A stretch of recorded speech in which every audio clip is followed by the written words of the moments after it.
What is up, my peeps? This is Cisco with Inside the Dogfight podcast. If you're someone like me that enjoys a lot of nonsense, but you love learning something new every day, then this show is for you.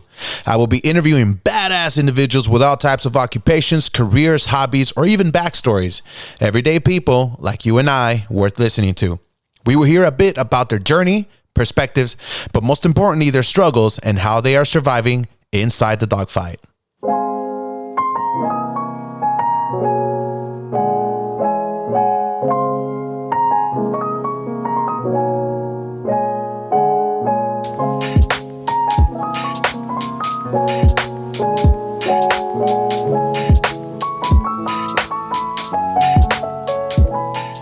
What is up, everybody? Thank you for tuning in. This might be my first episode or may not. It just may be a practice run.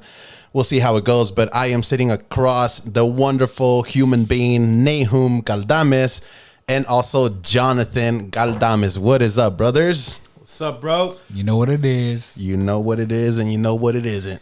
So tell me, John, what is and what isn't? What's up, man? What you been up to? Well, look, bro, first off, it's good to see you, man. Oh, man, yeah. Dude. Formal introduction. I love that. Dude, it's good to see you. It's good to see both of my cousins. How guys, crazy is that, huh? Yeah, bro. We're all here. Yeah. We've been spread out, All over. and now we're here in this room. All over across the country, but we're here for a reason. You know what I mean? So, yeah, man. I didn't mean to cut you off. It's all good. It's all good, man. We out here, bro. If We most definitely people out don't here. know, Famous words. if most people don't know who I am, I'm just somebody that just likes to hustle, and Yes, sir. we're doing what it does just to keep going on. I'm actually doing a lot right now, but isn't a lot of people that want to get ahead in life, right? So Nope. So yeah, bro, I'm when you told me like we're ready to do this podcast, I'm like, hey, I'm more than ready, bro. Yeah, I'm more than absolutely. ready. Like, just so people can get some backstory, too. This is barely my second, too. Just trying it out, our second practice run, But if there's one thing that comes to mind, bro, it's just like even looking at you and just hearing you speak what you're all about. If anybody is out there trying to make it, is you. You know what I mean? And you definitely don't shy away from trying new things. And I feel like that's one of the biggest things that you bring to the podcast, to the story and who you are. It's just everything you've been through, brother. Like all the Yes, sir. experiences. Like when I see John, I see experiences. Yeah, you know what I mean? Like, Yeah. like you'll. I'm sure you're gonna share a little bit, But this guy's been in multiple states, multiple countries, trying to make it, and he is making it. You know what I mean? Like you've gained experiences that nobody else, a lot of people are not gonna have the privilege to have. You know what I mean? Yeah, bro, it's crazy you say that because it's like I still consider myself young and like really like just on the cusp of like starting something like big, right? And the one thing I could tell you is like my experience throughout like one of the main things has been traveling, but it's crazy how like the more I've gained experience, the more things that I've heard before of like old folks' tale wisdom or old proverbs and something like that. The more I've gone through that, the more it's been so it's made sense to me, and like the more it resonates with me, right? Yeah. So it's just been it's a crazy thing, man. And if you want to ask me, bro, I can go ahead and just unravel my thoughts about it. You got And I'm pretty so sure you're much gonna to get something, unravel, bro. You I'm got pretty so much, I'm like- pretty sure you're gonna get something, bro. You're the type of dude that I'm gonna need more than 2 episodes to freaking unravel and discover what's in there. You know It's what gonna I be mean? a spin-off podcast just to unravel Jonathan's head. Oh, No, the contrast is very apparent with Jonathan when you're around at a club with random people talking to somebody next to John, trying to kind of discuss life experiences, and it's like, how are you guys even the same species? Like, Dude, like it's or when he's trying to explain and it just doesn't compute, right? Yeah. And I know a lot of people don't have the background of what we're talking about, but Jonathan, you know, from a very early age, had to leave everything he knew in LA and went to Montreal, and for people who've never been there, it's hard to explain, but it's the closest you can get to being in Europe. It's like if you took Europe and New Orleans and just put it right in a random Mesh place, mesh them together, just a very different place. And he had to kind of make his way through there, and then went back to the homeland. Then we ended up in El Salvador playing professional soccer. Just wild experiences. Just that alone, man. Like the contrast from going to Montreal, Canada to El Salvador. Like, you can't get a bigger contrast than that, you know? that's in Central America, folks. That is in Central America. The smallest country in Southern America and North America. North America. In North America. That's right, Central America. What about you, Nahum? Like, so what are you about? Like, I would say, like, one thing is, like, multi-talented, bro. Like, just the creativity. I feel like, honestly, from all the cousins, you sucked up, like, most of the creativity juice running in our family. Me and Jonathan, we were left with, like, a bit just to get by, you know, and do things new. But, man, like, this guy's, what is he not good at? He makes music, musician, and I feel like everything. I forgot who I was talking to, and I was telling them about you because they reminded me of you. And I'm like, this specific cousin, which is referring to you, I'm like, everything now, thinking about it, everything you do is evolved around creativity. Yeah. You know what I mean? Yep. Just that creative flow. So, and I believe everybody has the capacity to be creative, but there's like a certain pathways of possibility that open up in your head when you're exposed to a lot of things, right? So I feel like, you know, I've been blessed to have experienced life and in other places, went to college in Dallas. So that opened me up to a lot of, and my personality type is experience based, right? So I'll never say no to a good experience, and meeting people. Like, I collect people like they're Pokemon, right? Like, I love connecting people. I love meeting people. Did you just say I love collecting people like Pokemon? Like, they all have somebody to offer. I believe everybody has somebody to offer. Oh my god, dude, that's dope. Yeah, man. But now I'm gonna start seeing people like Pokemon. Like Pokemon, bro. You got to keep them in your contact card. Your Pokeballs. That's what do you call it? The Rolodex? Dude. But dude, first of all, let me congratulate you on starting this podcast. Oh, man. This may or may not become an episode, but starting a podcast, everybody talks about it. Starting a podcast is a new, let's start a band. Yeah. And everybody wanted to start a band. Now everybody wants to start a podcast, but to actually do it, to actually do the work required to, you know, you're getting it done. And I know, from knowing you, I know you're the type that has a consistency to keep it going, because a lot of people will make 2 or 3. And then, you know, the steam. No pressure now. Yeah, I mean, you're putting yourself out there, and I really believe everybody should be doing this. I work in marketing, but I don't practice what I preach. Like, I should have my own podcast, but seeing you do it, you're doing the right thing. And yeah, so a little more background. I work in digital marketing. There you go. I have a background in music. I help corporations take advantage of all the technology that's available. I help with content, and but my passions are around music and storytelling, and helping people realize, I don't want to say their full potential, that sounds, but helping people materialize what they're capable of. Get closer to their full potential. Absolutely. You know? So I'm geeked about this kind of stuff. You're good, man, and you're good at it, brother. That song you made for your sister's wedding, that was really good. That was really good. Shout out. Yes, it was. Shout out to that, man. Yeah, thank you for regarding this. I honestly don't know where it's coming from. Like this, the whole podcast idea, I don't know. I have my theories. One of my theories is I also there's a niche. There's a what do you call it? A creative niche that I guess died down a little bit once I started getting into real estate and my profession, which I love, you know, and I see myself doing that all my life. But you don't necessarily need a lot of creativity for that. I was gonna say you're very creative yourself. Like you're a drummer, you're a musician, right? So I feel like I mean, you do have to create. Like you have to create.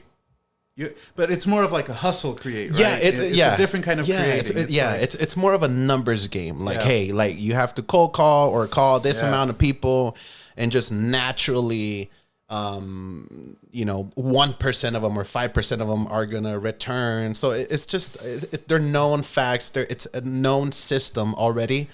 It's a system of acts of things you have to do that. It's already known that it's gonna pay off, right? Yeah. All you have to do is gather the discipline and actually do it. I feel like you know what I mean? What it is doing is you're acquiring.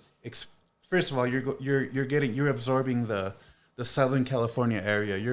California in general. You were just in Sacramento, so you're absorbing each place. You're absorbing psychology from people. So I feel like your job is fueling your creativity, and I feel like the outlet is finally presenting itself, and it's like you can kind of repurpose all the experience you're gaining in real estate into something else. And here we are with with here we are. this, with inside the Dogfight, and it's definitely been. John, you brought it up. I actually we have a podcast recording. Was it in video or just audio?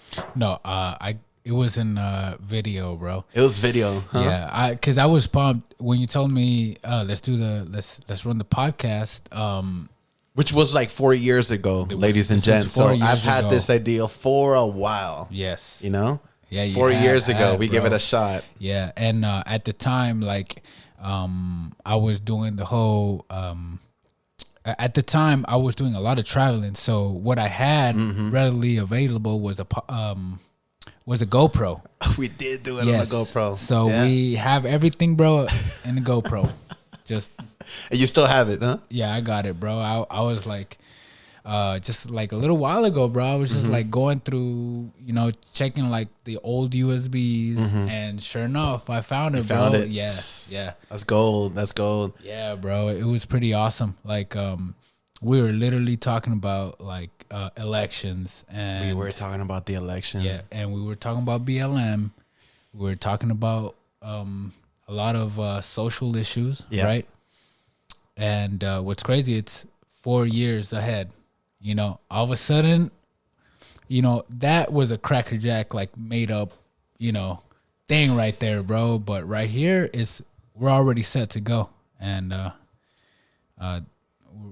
we're about to get serious with it, right? Because it's like, there's a lot of things that are going on, and if there's anything, people have to know what the masses think, what's going on around Different the world. perspectives, Exactly. And that's what my thing is about. Just bringing in, just within this table, just so people can know we're in what is this, like a shack, right? Yeah, This is what we little consider a office shack. yeah. Little office shack in a small table, but with thank God for science and technology with the Rodecaster Pro and the pod mics.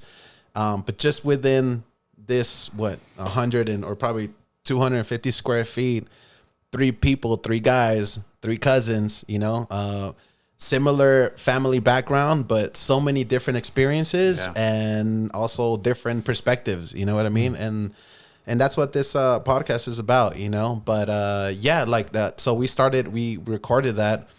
Like I said, this idea of starting a podcast has been going on for like 4 or 5 years, back burner, But just recently, I don't know. Like, obviously, I had the financial means as well.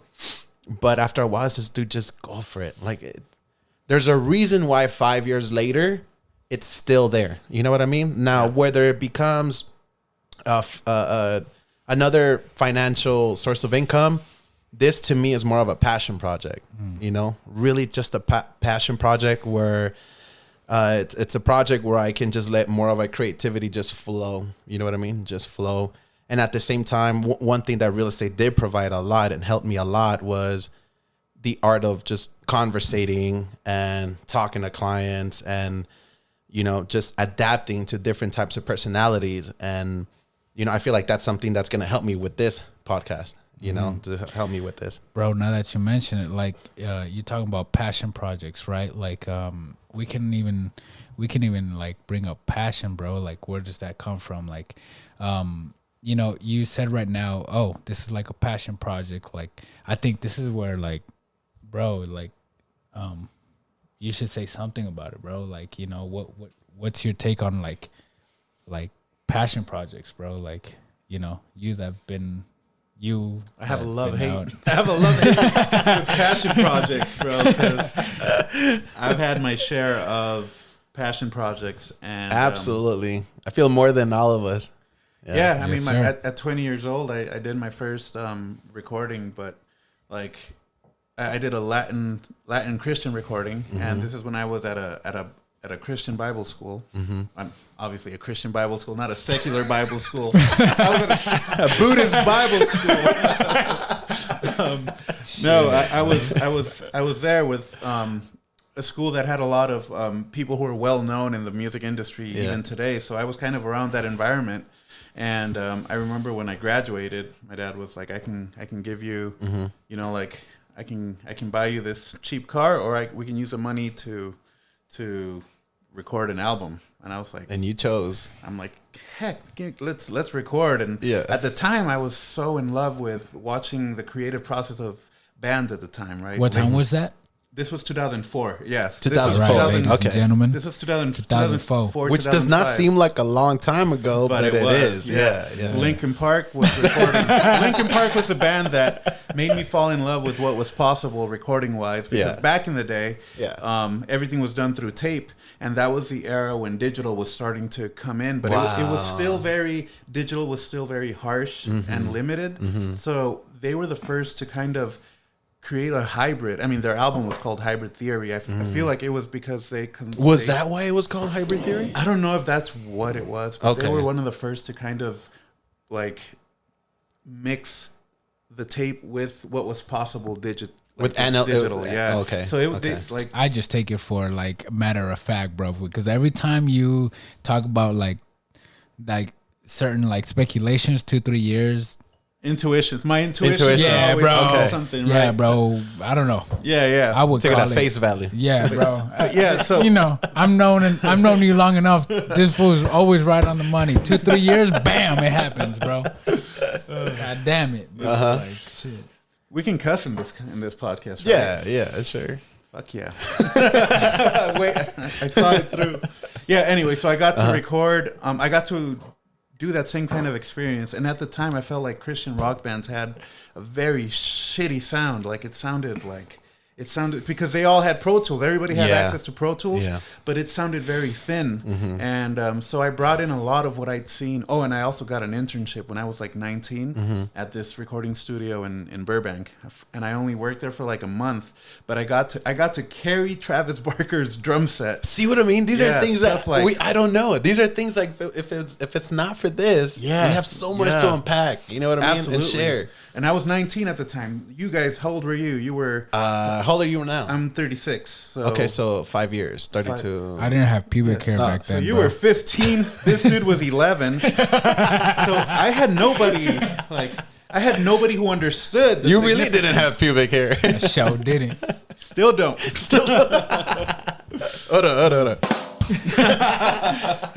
Hold on. Bro. Come on, bro. Yeah, you guys were kids at the time, Yeah. so it's hard to. You had nobody else to understand the significance. So Which parentheses before you continue? I honestly see you, bro. Like, and this just by what you're sharing already just proves it. I see you as like the tip of the sword. You know what I mean? We're in a way in our own journeys, in our own way. The rest of the cousins are following behind you, trying to find their niche. Trying to get into different things, not being afraid of failing and just trying things. You know. Yeah. But I've always seen that you're. Like it takes. Well, obviously we're gonna develop more into your background, but it takes a lot to leave LA, to leave the family, and go to other states and try things out. You know. Yeah. And so I've always seen you as always like the pioneer. You know what I mean within the cousins. But yeah, continue. And to add a little bit of context behind that, and I feel like this gets to the heart of what a lot of this podcast will be. Like the very name of this podcast is called the Dogfight, right? And I feel like the core of all this is our background as immigrants. And I feel like we're we're a very unique demographic when it comes to relative to the rest of the world. Right. The Latino that was first generation but raised here. So we're fully we're for the most part integrated into this culture, but our parents are so Hispanic that we might as well have grown up in El Salvador. Yeah. Right? Yeah. Like, you know, a lot of kids in they're Mexican parents. They were raised no different than their parents in Mexico. Yeah. But we had access to everything America had to offer, and we internalized all of it. And so I feel like that's where the dogfight comes from, because we're trying to break away from our parents and break through into this culture. So there's a lot of fights going on. Dude. There's multiple dogs like going at it. An ethical and, fight, yeah. And it's like you're trying to honor your parents, but you're also trying to honor progressive these ambitions. And honor also the way America does things, and honor, hey, like LA, like the hustle and everything. But at the same time, not stray away too much from your tradition, you know, and not progress so much where you forget your upbringing and, you know, your foundation and your roots, you know. So it's the balance, you know. It's a fight. Yep. Yeah, like you were saying. Yep. It's a lot to balance, and it really is a dog fight. And which dog are you going to feed the most? Yeah. I like to say something, bro. It's I think that it's one of those things there. It's like what you were saying, Cisco. It's like, you know, that balance, right? Like, how much of yourself are you willing to give up in a city like LA without you losing yourself, right? And the thing about your identity is that like you can only be strong in knowing who you are, right? And a lot of times in a city like LA, it really can take away more, you know, if you're not watchful. So absolutely, that, you know, that it just goes back to exactly. It just goes back to what Nahum was saying. You know, we're in the dogfight, right? What does it mean to be in the dogfight? You know, the city will take so much, right? City is ruthless. Yeah, the modern cities like LA. Yeah, and I've been on the East Coast, like not New York in itself, but I could say, like, you know, you got to watch yourself, right? And you can get lost in the hustle. Yes, you can. And it's important. Like, I think that after time, you really start to value, okay, who are you, right? Like, and who are the people that surround you that give you a sense of being, a sense of identity. And that's important too, you know? And so in the dogfight, it's what Nahum was saying earlier, you're a first generation person. Like, you're a first generation into this American lifestyle. New world, which is a completely different world. Might as well be another planet. You know? Exactly, bro. So for us to carry out our identity, it's not as simple as you might think, right? Because who do you... In fact, the odds may be against you. Yeah. Yes, you know, to find your niche, to make it in the city of LA and not lose yourself. Exactly, bro. Like, you know, like the easiest thing to do in LA to make it is lose your values. The easiest thing to do to make it for a quick buck is to really just like lose your voice, right? So what Nahum was saying earlier, the dogfight, right? What does that look like? You know, and I think that a lot of people really identify with that, right? You know, already, you know, we're us cousins, like, you know, you're my cousin, Nahum's my cousin. We're already a subculture of a subculture, right? And so what is that, right? Like, that's it's something for us to take action towards, to show people who we are. Right? Something that's very unique of this generation I was talking about is we have very compartmentalized lives, especially if you throw in the subculture of being a Christian, which that's how we were raised. You know, which makes it a little bit more complicated. It complicates as if things it's not already. Yeah, because it kind of keeps you away from what's possible. Yeah.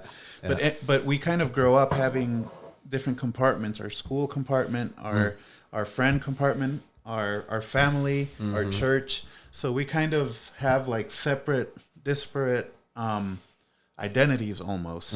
And you know, you I agree. Your friends here know you for something. Your friends there, and then when you move around, now you're multiplying that effect by you know, by infinity pretty much.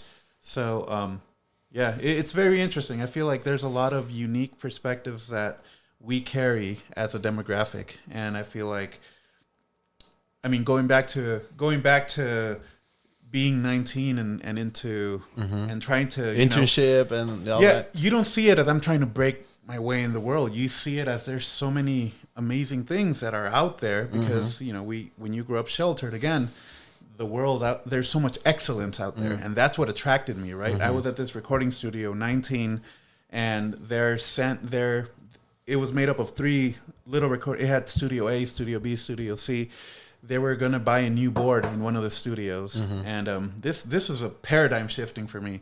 They were gonna buy a new board. The board was like $100,000. It was gonna be a new Neve board. They were switching out from an SSL, and I don't know how familiar you are with Neve and SSL, but they have different styles.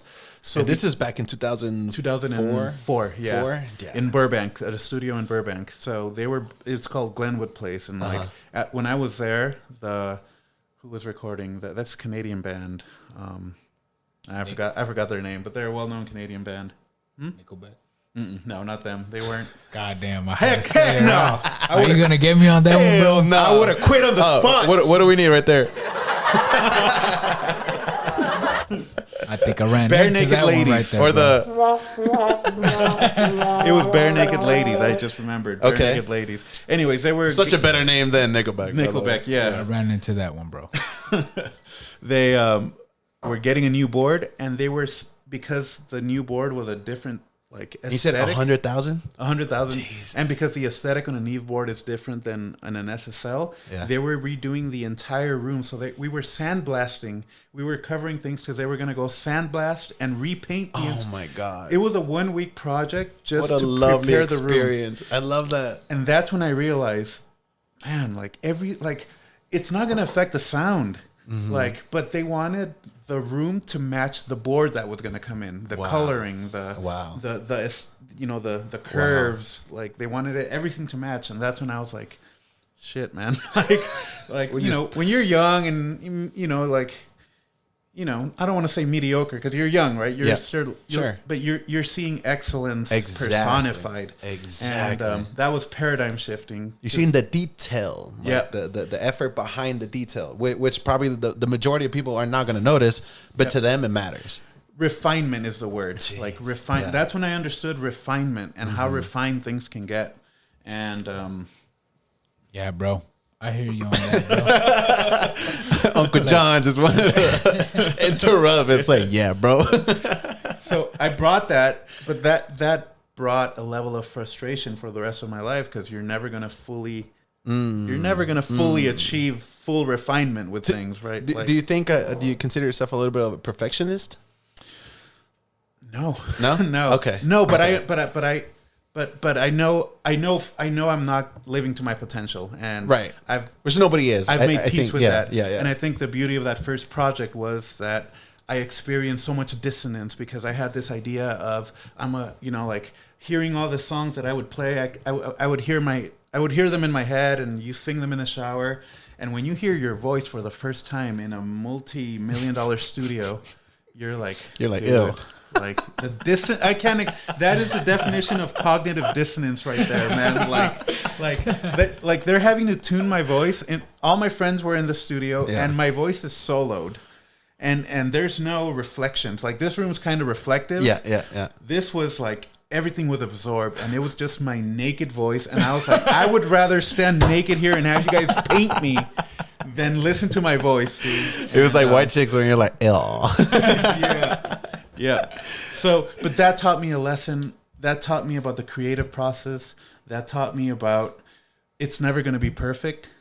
And we got it out, and I'm like, this is not how I wanted it to be. Right. This is shit. This is blah, blah, blah. Yeah. I mean, I was very proud of it. Don't get me wrong. I was very proud of it. Yeah. And we were able to get a cameo, not a cameo, but a feature from a well-known Christian artist at the time. She sang of it. Because of her involvement in that project, that album it released and it was crickets, because this was 2005. I didn't have social media to promote. I didn't have anything. And which is a lot harder, by the way, right? In 2005 to kind of, go out there. Yeah, and she offered to put me on her label. So that was the benefit. And obviously she wasn't going to pay me, but she was going to put her name and her stamp on it. Yeah, because she was doing you a favor. Yeah, exactly. So before I know it, I started getting like calls from random kids in Mexico. Hey, I found your album. Hey, I heard this. What was it? Candela. The band was called Candela. Yeah. Shout out to you for that, man, and shout out to whoever else was involved in it. I honestly was a fan of Candela, dude. Like I like your style. Like I like the type of music it was. I feel like it was so different, and I feel you growing up a Christian. The only Christian rock and like I was really kind of into was like POD. If you label them Christian, like shout out to POD. Like POD was dope, But Nahum, you were definitely you were up to something. You know what I mean? And you were filling in a void that, at least to my awareness, nobody else was even coming close to something like that. Side note to that, like with me, it was like one of those things where it was like, I didn't know what I was, I guess because I'm younger than y'all. Yeah. Right. So I took it and it was just for context, I'm 32. Uncle John is what? 29 this year. Uncle Nahum 36. Yes. So, with me, it was just like, the Cuzzo brought his first rock album, right? And, I heard it and it was cool. It was cool because my emotions were in it. And as I became a more like studious musician and everything like that, that's when I started getting convinced, bro. Like, my cousin, he's really been in the fire, bro. He's really been in what is producing, what is being a creative person, who is a creative person and who isn't. So as the years went by, and like obviously, you can go a year, 2 years, 3 years without listening to an album. But there's growth on your personal life, right? And when you come and revisit that, it changes. Sure. You grow with the albums. Yes, you do. Yeah. So, going back, right? Like, Candela was your first project, Candela. Dude, like now as I revisit it as a 29-year-old, I'm just like, like. This is so much better than yes, it is. Than we thought. It's fine wine. It wasn't. I listened to it. It wasn't like, a shot. I wish I could be that person again. like what? Like sometimes I listen to it. Like who was this guy? Yeah. And the reason why I kind of fixated on this, talking about my background, was because that was the turning point for me where I realized it was probably the best. I learned more in that process than I did in my 4 years of in my 4 years of high school. And I mean, I'm not diminishing what I've learned in school, but the experience of creating something, the pain of putting something out and seeing nothing in return, putting 2 years of your life into something, a passion, and then seeing nothing in return, and then seeing it slowly evolve into something, and then It's mad. It's insane. And I realized you have to do it because you love it. Like at the end of the day, I will spend the rest of my life chasing that high of creation. So whenever somebody tells me something like, I want to create a podcast, I want to do something, oh, you're speaking my language, bro. Like I'm like, chase it, because the doors it will open up to you. Yeah. Because the kids that I met from Mexico who were like, bro, I do this, I create graphics, let me help you out with your promotion. And these kids were like 16, 17 at the time, and now they're like Marcos Witt's like graphic guys. Like it just blows my mind how. Which Marcos Witt, for context, is like a huge Christian artist. He's like One of I don't know why I thought Adele. What? Go ahead. Adele. I don't know why. He's like the male Adele. I don't know why that's who I thought. Picture the male Adele. Yeah. Of Christian music. Yeah. But yeah, with that project, I experienced what was possible, but also what we're against, and we're against a lot of shit. We're a lot of inhibitions, a lot of limitations, limited thinking. Not just from people around us, but from our own selves, right? Yes. And if I could go back, biggest battle, like if I could go back and do it again, I would. I mean, there's nothing I can change, but I could have put more marketing initiative into it. I could have learned about marketing, and I feel like the lessons I learned from there led me towards marketing, towards what I do now for a living, and now I get to help other corporations. And some of the passion projects I have is I help other artists market themselves. So I work in digital advertising. So I love that I can kind of give back to artists, and the rate I give artists is like almost nothing. Like I just want to help them deal with those limitations. Yeah, any artist listening, bro. Anybody trying to do it, talk to me. Like absolutely. I will, if I can help, we're gonna put your information. Absolutely, I will help point you in the right direction because I know what we're against, and we're against other bands. There's saturation. There's so much, but yeah, ultimately, you mentioned perfectionism. I know that I feel like perfectionism is just another word for procrastination. Like perfectionism is just sabotage. It's like excellence, paralysis by analysis. Excellence should be the goal, but it's hard when you're starting out to kind of find that balance. What's excellence? Absolutely. So, but okay, let me ask you this. Okay, how old were you when you did the Candela project? Which, by the way, can people still? Yeah, it's on Spotify. Spotify. Candela with a K, album's right? called El Precio del Perdón. It's I was 20 years old.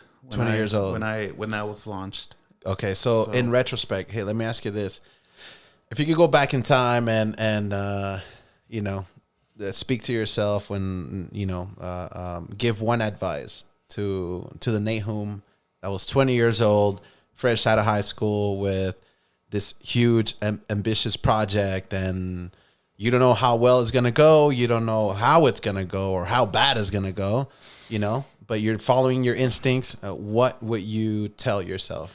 Dude, it's very clear. I would tell myself to get used to the idea of disappointing my parents, of breaking away from my parents, of following my own instincts, and to kind of leave my family circle, right? And it was hard at the time because it was when you got a family business, it kind of overextends the father-son relationship in an unnatural way because he's your boss now, but there's a huge expectation, exactly, for you, and it's like to go a certain way.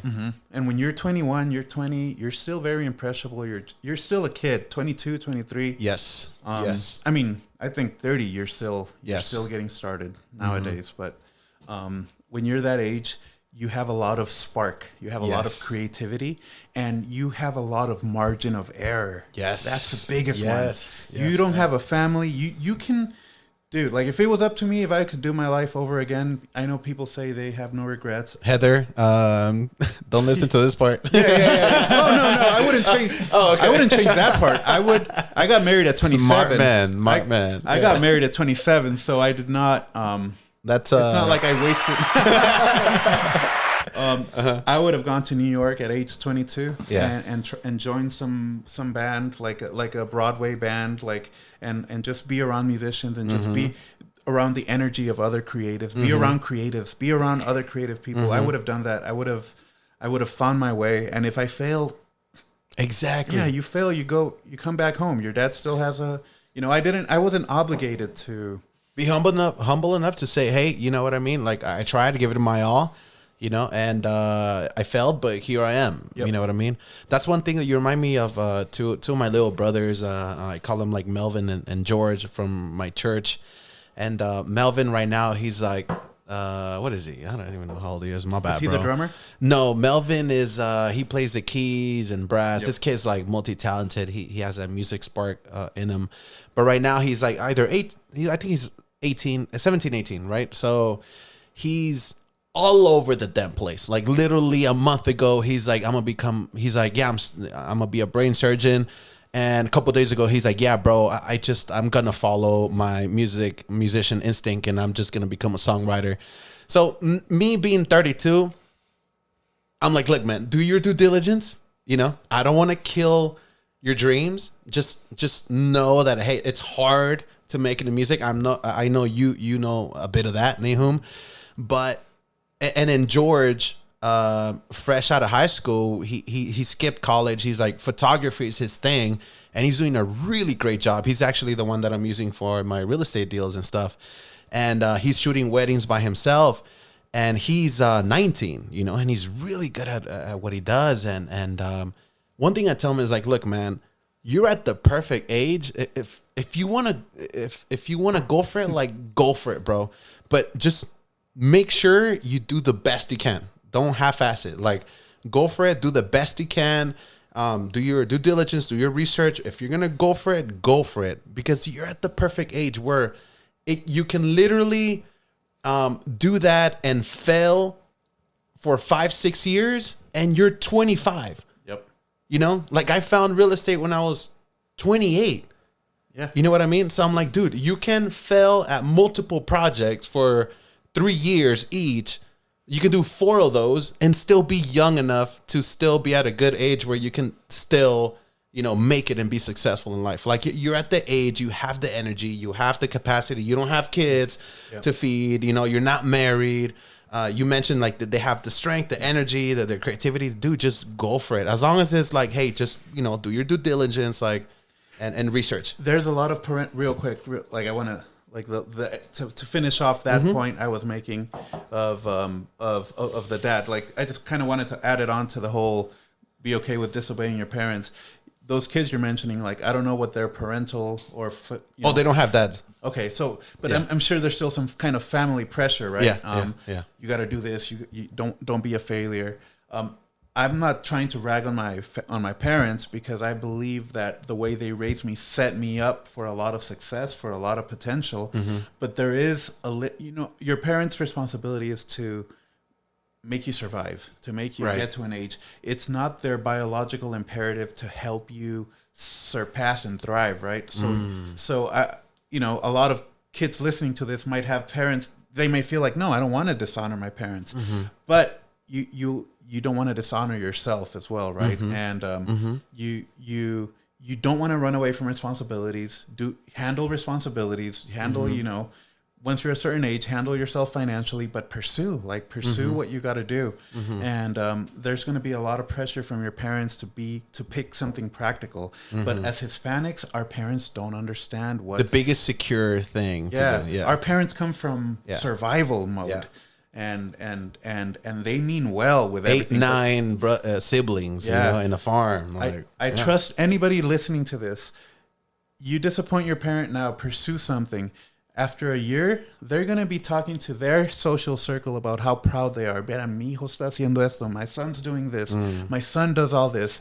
When before they used to, no, you're too much of a dreamer. You know. Yeah. Before you know it, I know as a culture we're very family centric, but trust me, they're going to be proud of you either way. Yeah. Yeah. So speak about that culture, bro. Everything you've said, like, we can actually capitalize in the culture. So for people that don't understand, like, we can say, like, okay, what culture are you talking about? What do I mean? Yeah. So I think when you stepped out for a second, what I talked about, what I thought would be the core of he stepped out to, I don't know, pee or something. Uncle John.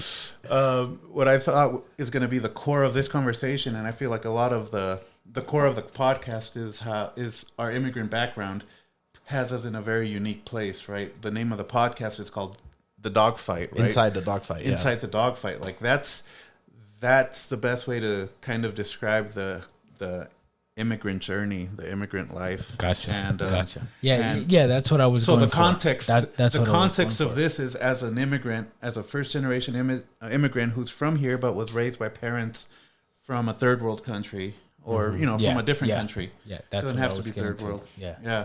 So we grew up in El Salvador, even though we grew up here, right? Yeah. Because our parents raised us based on what they knew. So there's going to be a little bit of a They brought the what do you call it? The culture. They brought the culture, Yeah. and we grew up in our household. So I feel like we experienced the Salvadorian culture first. Which is simple, right? Which is simple. In industrialized type of living, right? There's a set time, there's a set start time, there's a set end time, and you got to produce. You got to produce. And your success depends on very how efficient. much you produce. Yeah. Right. So the more efficient you are, the more efficient you are, like the better things are for you, right? Because it's like you're working for the capitalist machine, right? Whatever that could be. So that's the industrial mindset, right? And when you're coming from a place from Central America, it's a third world country. Who do you look up to? You look up to second and first world countries, and it's all about maximizing Optimization. and working hard and producing. Yeah. And one thing that I've learned along my way, it's creativity. You can't use it the same way as you want to produce something for a factory, right? And so we're going back to what you were saying, bro. It's like producing creativity. Well, the thing too, that in an industrialized country like the United States, it creates such a, when there's so much wealth, it also allows for a lot of idle time, which is a good thing, because a lot of good art, because there's room to produce art. There's value in art. There's value in creation. There's value in We got the music. privilege to explore art. Yeah, Art, stuff like that is Yeah. usually something that happens in developed countries, Sure, right? sure. So in our, when you don't have to worry about where I'm gonna, where I'm gonna get running water, clean water, and When's my next food meal? for our kids. Yeah. Yeah. Yeah. yeah, When the it's hierarchy of needs is the basics are met, Right. So there's room to explore, and to me, that's a good thing. That's what the whole world should aspire to. Yeah. You get those basic needs met, you can focus on art and beauty, and industries like Hollywood, where when you think about it, all of the Hollywood industry could disappear, and nobody's gonna miss a meal except for the people within the industry. But I'll be fine, right? Like Yeah. I'm not. Yeah. But at the same time, that doesn't mean there's no value in it. There's something sublime. There's something. Sure. There's something. Heck yeah. About 100%. that, and we come to this country and we see that we come from a place where there's no, in our agricultural countries, there's no value to writing Art music. or Like, yeah, dude, yeah. you're gonna starve. Like It's a mentality. You Yeah, can't because- eat your guitar, bitch. Yeah, that's a mentality, right? Damn it, bro. Yeah. So we were in a place where like our parents pushed, to their credit, our parents pushed us to learn music and to do all these things, and they kind of gave us the push to pursue all these things. But when it came for us to seriously pursue them, it was like like, Yeah. like no, Yeah. make sure you Understandably, for sure. Yeah. I mean, I said I have a love-hate with passion projects because I'm getting I'll get $2 royalty checks sometimes. They're $2, like best Snicker bar I ever had. That's not even the large one, dude. That's the regular that's a size. little one. Like, can I cash here? I had a song from a later project, my English project, made it onto a a TV show. Okay. And I'm like, yeah, and I get a check for like $40, and I'm like, but here's the thing: there's people who've had songs out for 20 years, and out of nowhere, it connects with like a music supervisor, and we want to use this as our theme, and bam, ahead of its time. They're set. Or sometimes ahead of its time. So what does that mean for industrialized cultures? Right? You work hard, you get what you work for. So, okay. Then I hear my cousin right here talking about this dude did this for like maybe 20 years back, did this song 20 years back, and he's getting paid for something that he did 20 years back. I wouldn't say paid, but but yeah. No, I know what you mean. Like, yeah. But I guess for pop culture, you want to say paid, right? Okay, maybe you don't get paid, but you still get like, you get reimbursed, and you get reimbursed. Yeah. So going back to like industrialized culture, right? Like you put in, you work hard, you have to work hard, and you get the job, and you get good money coming back, right? And then creativity, right? You're getting an idea of like, okay, you're creative, you created this project, you created this music, you created this song, and you're getting reimbursed for it 20 years down the line. Like, how do you... That's where you got to do it for the love. Like you said, exactly. Monetization should be the last thing on your mind. Wait, I mean, I should rephrase. There is a way to be strategic about monetization. Sure. But I think at the very root of it, there needs to be a love where I could do this for free. Exactly. Like we're doing this for free right now. 1,000%. Like, yeah. Like, we're talking to each other for free. Yeah. So, but because it is, that's why, at least me, right? And shout out to people that can actually have the balls to really go for it. Is I've noticed that with me, I have a level of creativity, right? So one of them is music. I play the piano, drums, and I've taught like drums to multiple people, and I'm trying to learn guitar at the moment, and I love music, all types of genres.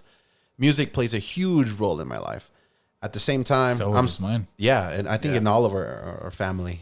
Second thing, starting a podcast, because apparently music and managing like a worship team in my church and everything is not enough. So I have to find another outlet, right? Like it's another branch to explore more of my creativity in a different way, right? But it's not going to be my bread and butter. Like I'm not ever thinking, hey, this is going to provide for my family. That's real estate for me, which is, again, going back, it's more of a numbers game. It's more secure. You got to make this amount of calls. You got to make this amount of follow-ups. You got to make, if you do this X amount of blah, blah, blah, it's bound to pay off. Statistically, it's bound to pay off, right? And you're going to make X amount. Like, it's so strategic. There's a business plan, more of a business thing. It's having a discipline. You're not really doing anything new. Just do what the top producers are doing, the top realtors in the country are doing, and statistically, it's bound to pay off, But then doing this, even this, the podcast, it's just the love. It's a passion behind it. Whether it brings me money or not, I'm not doing it for that, So it's the core engine. I get like being strategic about it, but it's not. I'm not leading with that foot. Yeah, there's an instinct for sure. Yeah, there's an instinct that tells you like this is a way. Yeah, but I feel like you don't even. There's a lot of unseen opportunity. Because you never know when you're going to have a guest that's going to have a clip that goes viral, right? Right. And that may help expand your real estate stuff. Like, hey, like I heard your, nice one. That was smooth, bro. And also, we're heading towards a world of microcultures, like subcultures, and this podcast might be valuable to your inner circle. Not even your inner circle, but your extended circle. My sphere, yeah. People who've bought a house from you. Oh, you have a podcast, and then they hear, now they're hooked, right? And then somebody else, somebody else that you meet hears about it. They hear one episode, they hear about your philosophy in real estate, and now they're like, you know what, I like this guy. Because the fact of the core of all marketing is, at the end of the day, trust is everything. Exactly. And sales, marketing, sales, trust, finding something in common. Yeah. Why did you pick this guy? Dude, I don't like, we give bullshit reasons. A lot of our rationale is just bullshit. I trust this dude, or I trust this girl. She's hot. Like, whatever. Like, at the end of the day, people say, is that us talking or our little guy? People say sex sells, but it's beyond that. It's not just sex. It's likability. It's humanity. Sex is part of humanity. So sex sells, but humanity, at the end of the day, for a president, voting for president, it's, we don't care about the issues. Yeah. This is my guy. Yeah. Or this guy's against this guy who's not my guy. And before we go there, okay. I'm talking about Ecuador's elections, bro. Hold on. I'm not talking about American elections. Uncle John is calling timeout. What's going on, Uncle John? The ref. Because I'm so, I always have to do what I got to do, right? Because, sure do. Yeah. What do you got to do?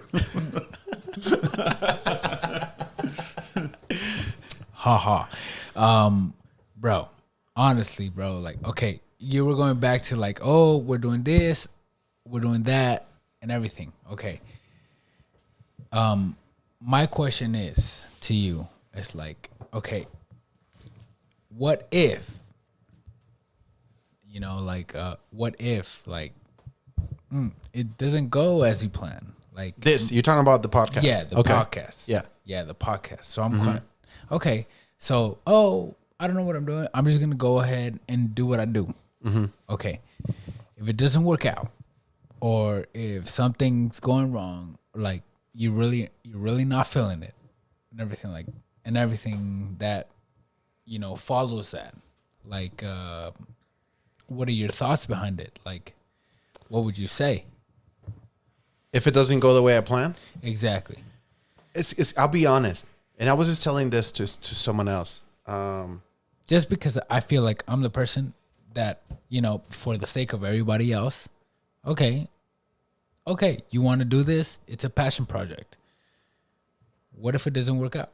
That's the question. The question, the way I'm hearing it is, understand that I haven't envisioned what this is supposed to develop to, if that makes sense. Okay. I haven't, it's not like my real estate career. With my real estate career, I'm like, I know where I want this to be in a year. I know where I want to be in 2 years, and I know where I want to be in 5 years. This, because it's a passion project, I'm taking it a step by step, episode by episode. There's a love, there's an interest, there's a passion, there's something in me, inside of me, that created this. And for sure, I don't know what it is or why. I have my theories, which I kind of shared. But one thing's for sure, is not to make income. It's not a second way of income, generating income.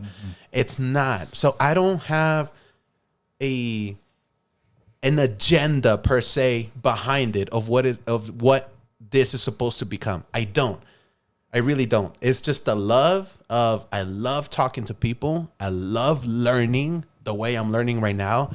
I love conversating. I love conversating with people. The art of rhetoric, the art of conversating, the love of just challenging my perspectives, hearing perspectives. So that's why your question is like, what if it doesn't work out? What do you mean if it doesn't work out? Like, it's just like me picking up a guitar and saying, bro, play drums, play bass.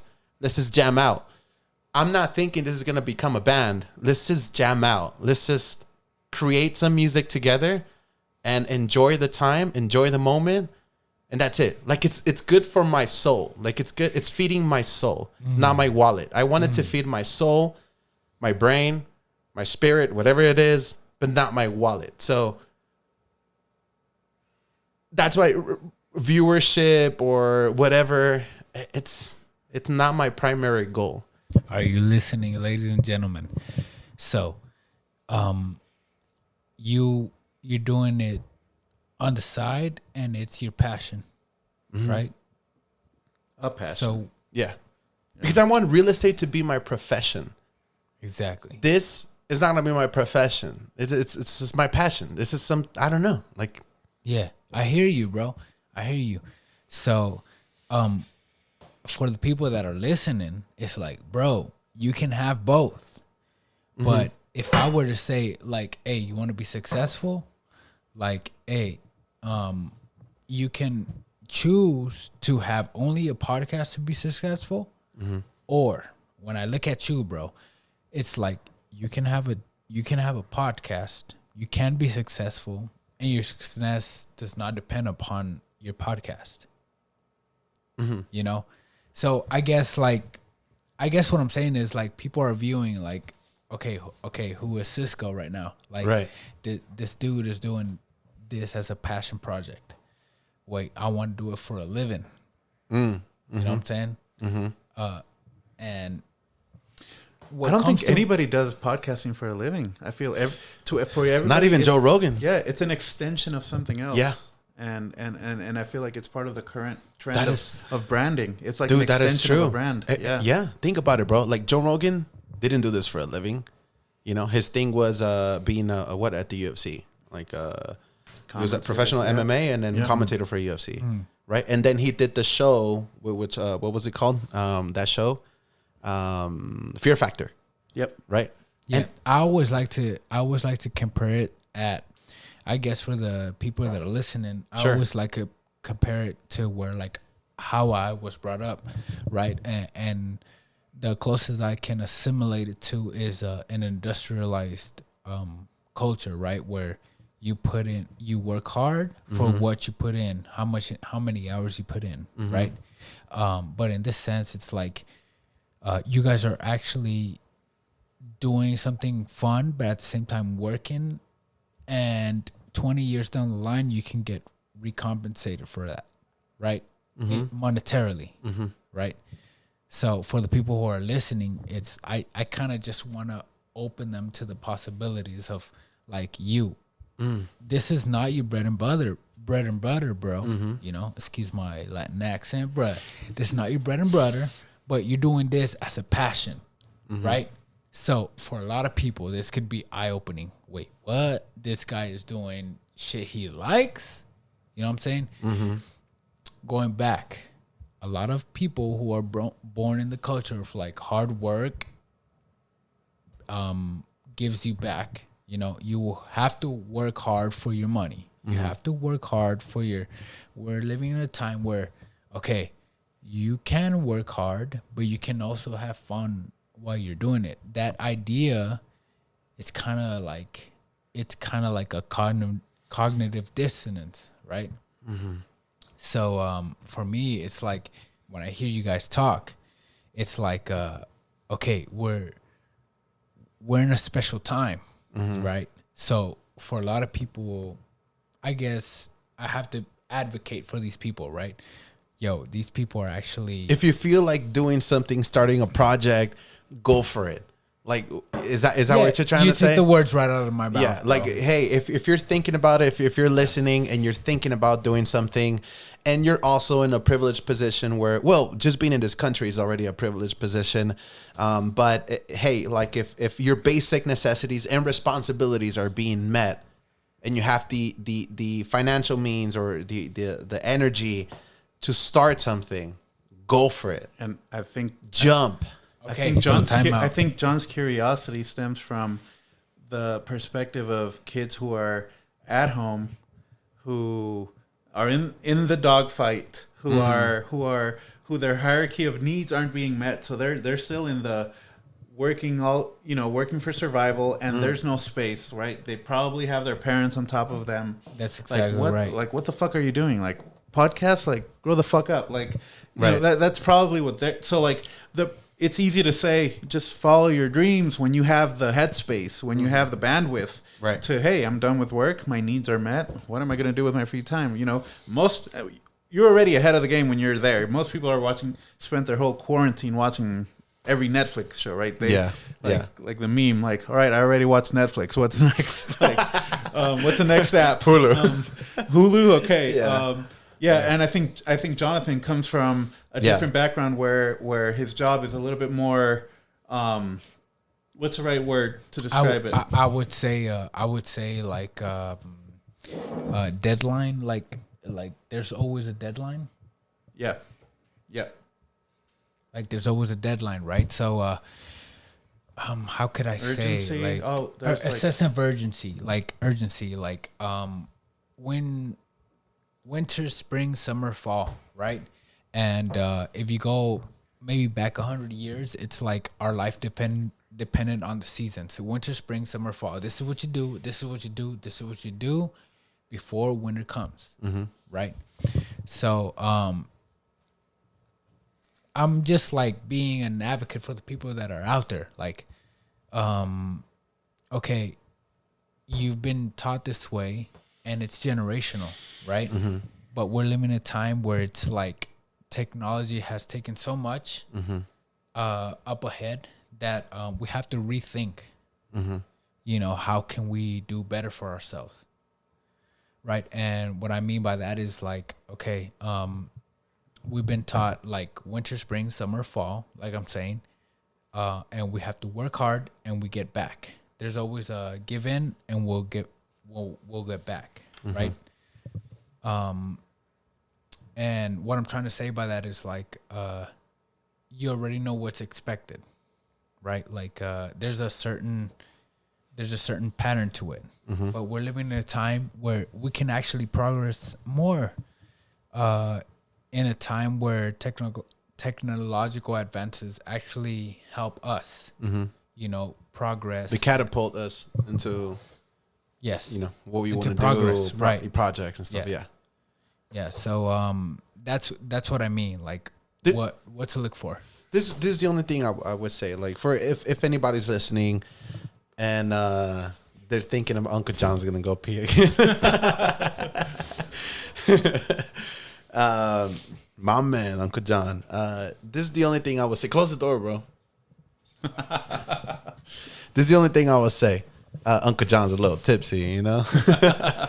But this is the only thing I would say to anybody that is listening and just thinking about starting any type of side project, whatever age, right?